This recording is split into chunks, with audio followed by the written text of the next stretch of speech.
Hello, my name is Trina Baker. This is the presentation I created for Fort Hays State University's Introduction to Communication Disorders, the Auditory System, and Hearing.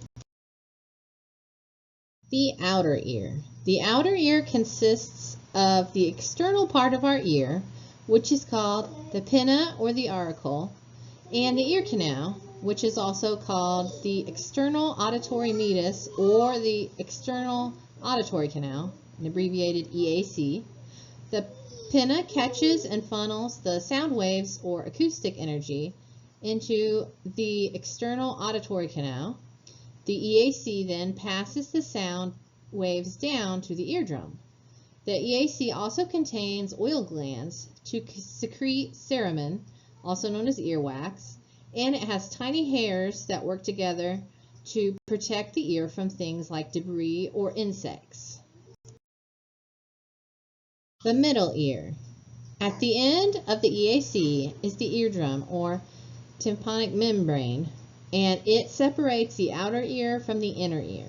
The sound waves that are funneled through the outer ear make the eardrum or the membrane to vibrate, which passes that vibration onto the tiny bones of the ossicular chain, the malleus, which is also called the hammer, the incus, also called the anvil, and the stapes, also called the stirrup. The ossicular chain amplifies the sound waves, making them louder or softer as needed. The work in the middle ear basically changes the acoustic energy into vibration or mechanical energy, which is then passed on to the inner ear. Also in the middle ear is the eustachian tube. This connects the ears to the back of the throat, helping them to deal with pressure and drainage.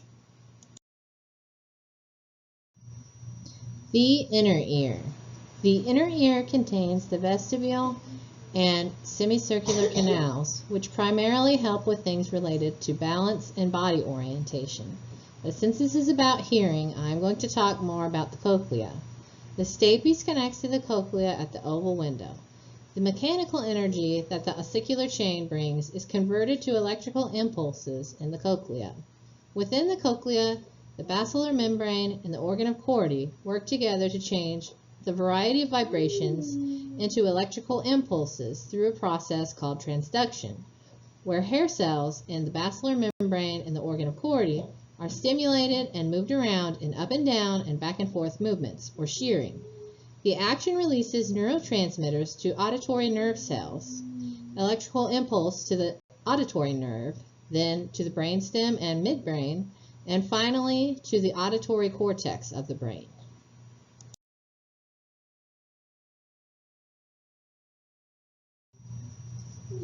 Here is the reference for the course textbook, which I used for the information in the slides.